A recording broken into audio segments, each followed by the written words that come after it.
രണ്ട് രാജാക്കന്മാർ 17-1 വാക്യങ്ങൾ. ഹോസിയ ഇസ്രായേൽ രാജാവ്. യൂദാരാജാവായ ആഹാസിന്റെ 12-ാം ഭരണവർഷം എലിയുടെ പുത്രനായ ഹോസിയ സമരിയായിൽ ഇസ്രായേൽ രാജാവായി. അവൻ 9 വർഷം ഭരിച്ചു. അവൻ കർത്താവിന്റെ മുൻപിൽ തിന്മ പ്രവർത്തിച്ചു. എങ്കിലും തന്റെ മുൻഗാമികളായ ഇസ്രായേൽ രാജാക്കന്മാരെ പോലെ ആയിരുന്നില്ല. അസീസിയ രാജാവായ ഷൽമനേസർ അവനെതിരെ വന്നു. ഹോസിയ അവന്റെ സമാന്തനായി കപ്പം കൊടുത്തു. പിന്നീട് അവൻ ഈജിപ്റ്റ് രാജാവായ സോയയുടെ അടുക്കൽ ദൂതന്മാരെ അയക്കുകയും അസീസിയ രാജാവിന് പ്രതിവർഷം കൊടുത്തുവന്ന കപ്പം നിർത്തലാക്കുകയും ചെയ്തു. അവന്റെ കൂടുതലത മനസ്സിലാക്കിയ അസീസിയ രാജാവിനെ ബന്ധിച്ച് കാരാഗൃഹത്തിൽ വെച്ചു. സമരിയയുടെ പതനം. അസീസിയ രാജാവ് രാജ്യം ആക്രമിക്കുകയും സമരിയയിൽ വന്ന 3 കൊല്ലത്തേക്ക് ഉപരോധം ഏർപ്പെടുത്തുകയും ചെയ്തു. ഹോസിയയുടെ 9-ാം ഭരണവർഷം അസീസിയ രാജാവ് സമരിയ അധീനമാക്കി ഇസ്രായേലിലെ അസീസിയയിലേക്ക് കൊണ്ടുപോയി ഹലായിലും ഗോസാനിലെ ഹബോർ നദീതീരത്തും മെദിയാന നഗരങ്ങളിലും പാർപ്പിച്ചു.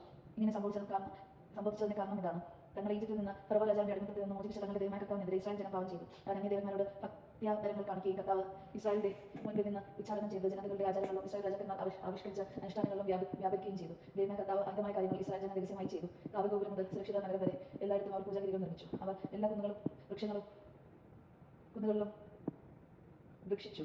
വട്ടിലും സ്തംഭനങ്ങളിലും ആരോഗ്യ പ്രതിഷ്ഠകൾ സ്ഥാപിച്ചു. കർത്താവ് അവരുടെ മുമ്പിൽ നിന്ന് ഓടിച്ചു കളഞ്ഞ ജനതകൾ ചെയ്തതുപോലെ അവർ പൂജാഗിരികളിൽ ദുർവാർച്ചന നടത്തി. അവർ ദുഷ്ടപ്രവൃത്തികൾ ചെയ്ത കർത്താവിനെ പ്രകോപിച്ചു. കർത്താവ് വിലക്കിയിരിക്കുന്ന വിഗ്രഹാരാധന അവർ അനുഷ്ഠിച്ചു. കർത്താവ് പ്രവാചകന്മാരെ ദീർഘദർശികളുടെയും അയച്ച് ഇസ്രായേലിനും യൂദായ്ക്കും ഇപ്രകാരം മുന്നറിയിപ്പ് നൽകിയിരുന്നു: നിങ്ങൾ പിതാക്കന്മാരോട് ഞാൻ കൽപ്പിക്കുകയും എന്റെ ദാസന്മാരെ പ്രവാചകരോട് അറിയിക്കുകയും ചെയ്ത നിയമങ്ങൾ അനുസരിച്ച് ദുർമാർഗ്ഗങ്ങളിൽ നിന്ന് പിന്മാറുക. എന്റെ കൽപ്പനകളും ചട്ടങ്ങളും പാലിക്കുകയും ചെയ്യും. അവർ അത് വകവച്ചില്ല. ദൈവമായ കർത്താവ് വിശ്വസിക്കാതിരുന്ന തങ്ങളുടെ പിതാക്കന്മാരെ പോലെ അവർ ദുഷ്ടാടിക്കാരായിരുന്നു. തങ്ങളുടെ പിതാക്കന്മാർ അവിടെ നിന്ന് നൽകിയ കൽപ്പനകളും ഉടമ്പടിയും തങ്ങൾക്ക് ലഭിച്ച മുന്നറിയിപ്പുകളും അവർ അവഗണിച്ചു. അവർ വ്യാജ വിഗ്രഹങ്ങളുടെ പിന്നാലെ പോയി അവിശ്വസ്തരാകുകയും ചുറ്റുമുള്ള ജനതകളെ അനുകരിക്കുകയും ചെയ്തു. ഈ ജനതകളെ പോലെ പ്രവർത്തിക്കരുതെന്ന് കർത്താവ് കൽപ്പിച്ചിരുന്നു. അവർ ദൈവമായ കർത്താവിന്റെ എല്ലാ കൽപ്പനകളും പ്രതികരിച്ച് തങ്ങൾക്കായി കാളക്കുട്ടികളുടെ 2 വിഗ്രഹങ്ങൾ വാർത്തുണ്ടാക്കി അശേര പ്രതിഷ്ഠ സ്ഥാപിക്കുകയും ആകാശഗോളങ്ങളെ ആരാധിക്കുകയും പാർദൈവത്തിനെ സേവിക്കുകയും ചെയ്തു. അവർ പുത്രപുത്രന്മാരെ ദഹനബലിയായി അർപ്പിക്കുകയും ശരീരം നോക്കുകയും മന്ത്രവാദം നടത്തുകയും കർത്താവ് തിന്മയ്ക്ക് തങ്ങളെ തന്നെ വിൽക്കുകയും ചെയ്തു. അവിടത്തെ പ്രകോപിച്ച് അതിനാൽ കർത്താവ് ഇസ്രായേലിന്റെ നേതൃത്വത്തിനായി അവനെ തന്റെ കൺമുമ്പിൽ നിന്ന് നീക്കിക്കളഞ്ഞു. യൂദഗോത്രമല്ലാതെ ഒന്നും അവശേഷിച്ചില്ല.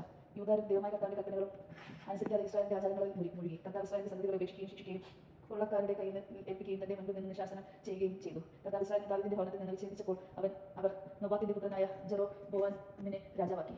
അവൻ ഇസ്രായേലിനെ കർത്താവിന്റെ മാർഗ്ഗത്തിൽ നിന്ന് പിന്തിരിപ്പിച്ച് വലിയ പാപങ്ങളിലേക്ക് നയിച്ചു. ജെറോബോവാം ചെയ്ത എല്ലാ പാപങ്ങളും ഇസ്രായേൽ ജനം ചെയ്തു. കർത്താവിന്റെ ദാസരായ പ്രവാചകന്മാരോട് അരുളി ചെയ്തതുപോലെ ഇസ്രായേലിനെ തന്റെ മുൻപിൽ നിന്ന് നിക്ഷാസനം ചെയ്യുന്നതുവരെ അവർ അവിടെ നിന്ന് പിന്തിരിഞ്ഞില്ല. ഇസ്രായേൽ ഇന്നും അസീസിയയിൽ പ്രവാസികളായി കഴിഞ്ഞു. സമരിയാക്കാരുടെ ഉത്സവം. അസീസിയ രാജാവ് ബാബിലോക്ക്, കുത്ത, അവ, ഹമാത്ത്, സെഫാവയിം എന്നിവയിടങ്ങളിൽ ആളുകളെ കൊണ്ടുവന്ന് ഇസ്രായേൽ ജനത്തിന് പകരം സമരിയ നഗരങ്ങളിൽ പാർപ്പിച്ചു. അവർ സമരിയെ സ്വന്തമാക്കി അതിന്റെ നഗരങ്ങളിൽ വസിച്ചു. അവിടെ വാസം തുടങ്ങിയ കാലത്ത് അവർ കർത്താവിനെ ഭക്താദരങ്ങൾ കാണിച്ചില്ല. അതിനാൽ അവിടെ അവരുടെ ഇടയിലേക്ക് സിംഹങ്ങൾ അയച്ചു.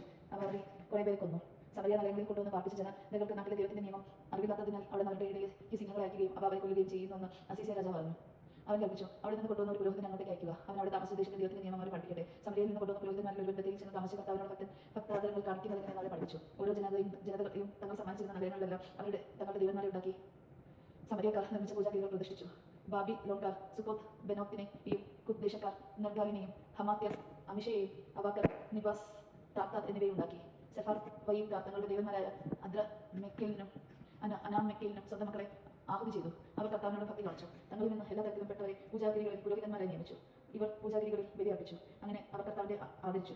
എങ്കിലും തങ്ങൾ വിട്ടുപോകുന്ന ദേശത്തിലെ ജനതകളുടെ ആചാരമനുസരിച്ച് സ്വന്തം ദൈവന്മാരെയും സേവിച്ചു. ഇന്നും അവർ അങ്ങനെ തുടരുന്നു. അവർ കർത്താവിനെ ഭയപ്പെടുന്നില്ല. ഇസ്രായേൽ എന്ന് അവിടുന്ന് വിളിച്ച യാക്കോബിന്റെ സന്തതികൾക്ക് അവിടെ നൽകിയ കൽപ്പനയോ നിയമമോ പ്രമാണങ്ങളോ ചട്ടങ്ങളോ അനുസരിക്കുന്നില്ല. കർത്താവ് അവരുമായി ഉടമ്പടി ഉണ്ടാക്കി പ്രകാരം കൽപ്പിച്ചു: നിങ്ങൾ അന്യദൈവന്മാരെ ആരാധിക്കുകയോ അവരെ നമിക്കുകയോ സേവിക്കുകയോ അവർക്ക് ബലിയർപ്പിക്കുകയോ ചെയ്യരുത്. ഈജിപ്തിൽ നിന്ന് എന്റെ കരം നീട്ടി നിങ്ങളെ മോചിപ്പിച്ച കർത്താവിനെ നിങ്ങൾ ആരാധിക്കണം. അവിടത്തെ നമുക്ക് നമിക്കുകയും അവിടത്തേക്ക് ബലിയർപ്പിക്കുകയും വേണം. അവിടെ നിന്ന് എഴുതി തന്ന കൽപ്പനകളും നിയമങ്ങളും പ്രമാണങ്ങളും ചട്ടങ്ങളും നിങ്ങൾ ജാഗ്രതയോടെ പാലിക്കണം. അന്യദൈവന്മാരെ ആദരിക്കരുത്. ഞാൻ നിങ്ങളുമായി ചെയ്ത ഉടമ്പടി വിസ്മരിക്കരുത്. അന്യദൈവന്മാരെ ആദരിക്കരുത്. നിങ്ങളുടെ ദൈവമായ കർത്താവിനെ ആദരിക്കണം. അവിടെ നിന്ന് നിങ്ങളെ ശത്രുക്കളിൽ നിന്ന് രക്ഷിക്കും. അവർ വകവച്ചില്ല. അവർ പഴയപടി ജീവിച്ചു. അങ്ങനെ ജനതകൾ കർത്താവിനെ ആദരിക്കുകയും തങ്ങളുടെ ഒത്തിരി വിഗ്രഹങ്ങളെ സേവിക്കുകയും ചെയ്തു. അവരുടെ മക്കളും തങ്ങളുടെ പിതാക്കന്മാർ ചെയ്തതുപോലെ ഇന്നും ചെയ്തു വരുന്നു. ദൈവമാണ് കേട്ടത് നമുക്ക് ദൈവത്തെ